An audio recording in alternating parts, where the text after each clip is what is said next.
మూర్ఖులు. కానీ ఇలాంటి రాజ్యంలో ఒక్కరు మాత్రమే దయగలిగిన హృదయాలు ఉన్నాయి.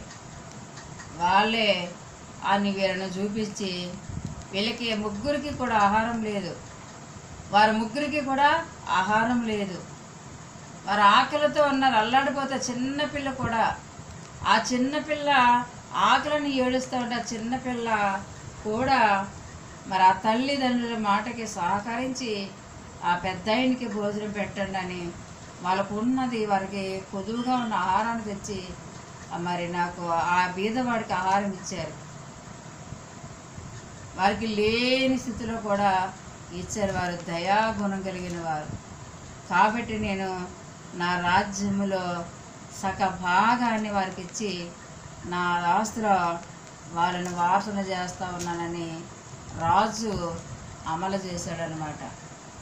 ఇక్కడ నీకు ఎంత విశ్వాసం ఉన్నప్పటికీ, ఎవరైనా నీకు కష్టాల్లో ఉన్నప్పుడు నేను నీ కోసం ప్రార్థన చేస్తాలేమా అని కాదు, వారి కష్టాన్ని ఏంటో నువ్వు గుర్తించగలగాలి.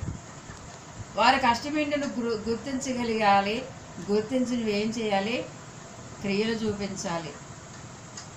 యెరూషలేము నుండి ఒక వ్యక్తి ఎరుకోకు వెళ్ళిపోతూ ఉన్నాడట.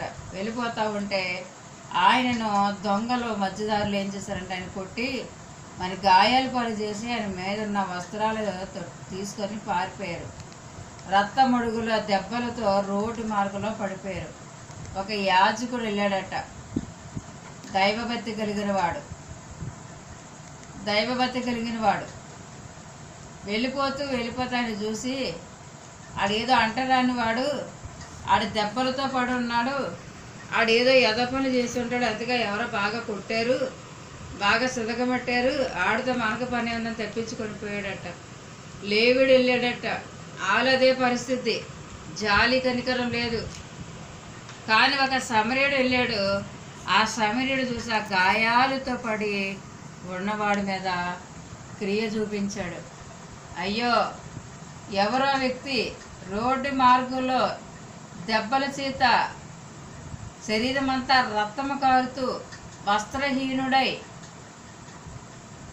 రక్తాల పాలై, రక్తాలలో ఆ రక్తమడుగులో ఆ గాయాల పాలై రోడ్డు మీద పడుతున్న వాడి మీద ఈ సమరయుడు వెళ్ళి జాలి చూపించాడు, కనికరించాడండి, క్రియ చూపించాడు. ఆయన ఇళ్ళ గాయాలను కట్టాడు. ఆ దిగంబరత్వాన్ని కప్పి ఆయనను ఒక పూట కూలి వాడి దగ్గరికి ఆ వ్యక్తిని తీసుకెళ్ళి తన బాధ్యతను తీసుకున్నాడు. వెళ్ళిపోలేదు. లేకపోతే అయ్యో పడిపోయి ఉన్నావా అని వారికి వీరికి ఏదైనా సహాయం చేయమలేదు. కానీ ఈయన ఈ సమరుడు తన దగ్గర ఉన్నంత సహకారాన్ని అక్కడ అందించి క్రియ చూపించాడు. ఈరోజు నీ మధ్యన ఎవరైనా సహోదరి కావచ్చు, సహోదరుడు కావచ్చు, కష్టంలో ఉన్నప్పుడు ఆ కష్టంలో ఉన్నవాడిని నీవు ఆదరించగలగాలి, వారికి సహాయం చేయగలగాలి. ప్రార్థన చేస్తాలని సరిపెట్టుకుంటే సరిపోదు, ప్రార్థనతో పాటు నీ సహాయం కూడా వారికి అవసరమై ఉంది. నీకు ఎంత విశ్వాసం ఉన్నా నీలో క్రియలు లేకపోతే ఆ క్రియల వల్ల నీ ఆత్మ రక్షించబడదు. దావీదు కీర్తనలో ఉంటుంది ఒక మాట, 41 పేదలు కటాక్షించిన వాడు ధన్యుడు. ఆపదల వారు తప్పించబడతారు.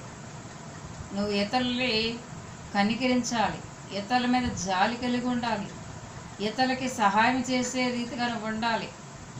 నీ దగ్గర ఒక వస్త్రం ఉంది, 2 వస్త్రాలు ఉన్నాయి, లేనివాడికి వస్త్రాలు లేవు, లేదంటే నీ దగ్గర 1000 రూపాయలు పెట్టి వస్త్రాలు కొనుక్కునే కెపాసిటీ నీ దగ్గర ఉన్నప్పుడు 500 రూపాయలు నేను కొనుక్కున్న ఒక 500 రూపాయలది ఇతరులను సహాయం చేయగలిగే క్రియ కలిగి ఉండాలి.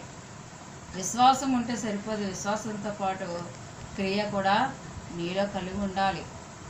క్రియ లేని విశ్వాసం మృతం. విశ్వాసం ఉంది అంటే సరిపోదు.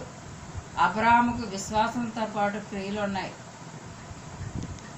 విశ్వాసము జరగలేనిది జరుగుతుందని నమ్మడమే విశ్వాసము. క్రియ ఏ రీతిగా చూపించాడండి? క్రియలు ఏ రీతిగా చూపించాడు దేవుడి కొరకు?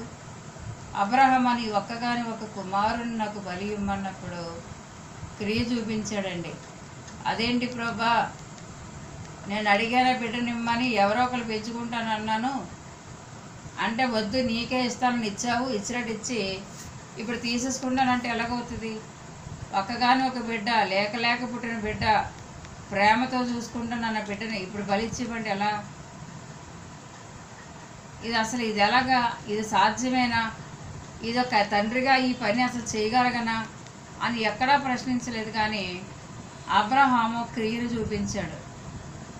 దేవుని పట్ల ఆయనకు ఉన్న విశ్వాసాన్ని క్రియారూపంగా చూపించాడు.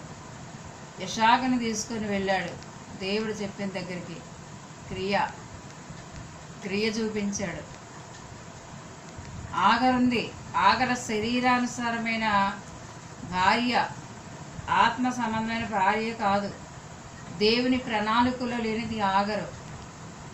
తన భార్య ప్రేరణతో ఆగర్ని వివాహం తనతో జీవనాన్ని కొనసాగించినప్పుడు ఆమె ద్వారా బిడ్డ కలిగింది.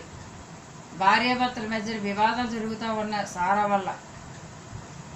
అప్పుడు చెప్తున్నాడు, ప్రభువా ఈ సారాను ఇది ఆగర్ని వదిలేయమంటుంది సారా, ఏం చేయమంటావు? ఏంటి అసలు ఆమె కూడా నా భార్య కదా, ఇది ఎలా సాధ్యమో, ఇదేం చేయమంటావు అని ప్రభుని ఆయన ప్రభు దగ్గరికి వెళ్ళి మొరపెట్టినప్పుడు ప్రభు మాట్లాడారు, నీ భార్య సార ఏదైతే చెప్పిందో అది చెయ్యి, వెనకాడొద్దు, చెయ్యి. అక్కడ దేవుడు చెప్పుండొచ్చు, ఆమె నీ భార్యే, ఆమె కదా చెప్పింది చేసుకోమని, ఇప్పుడెలా వదిలేస్తావు? అల్లది అక్కడ విడిచిపెట్టే అన్నాడు. వెంటనే క్రియ చూపించాడు. అక్కడ విడిచిపెట్టేశాడు అంతే. విడిచిపెట్టమంది విడిచిపెట్టాలి, చేయమనేది మనం చేయగలగాలి. మనం చాలా మటుకు చేయమనేది చెయ్యొద్దన్నది మాత్రం చేస్తాం. చెయ్యమనేది దేవుడు నీకు ఏమైతే చెప్పాడో అది నువ్వు చేయగలగాలి. నేను ప్రార్థన చేస్తాను అంటే సరిపోదు, ప్రార్థనతో పాటు క్రియలు ఉండాలి. ఇతరులకు సహాయం చేసే గుణం నీకు ఉండాలి. ఇతరులు ప్రేమించే మనసు నీకు ఉండాలి.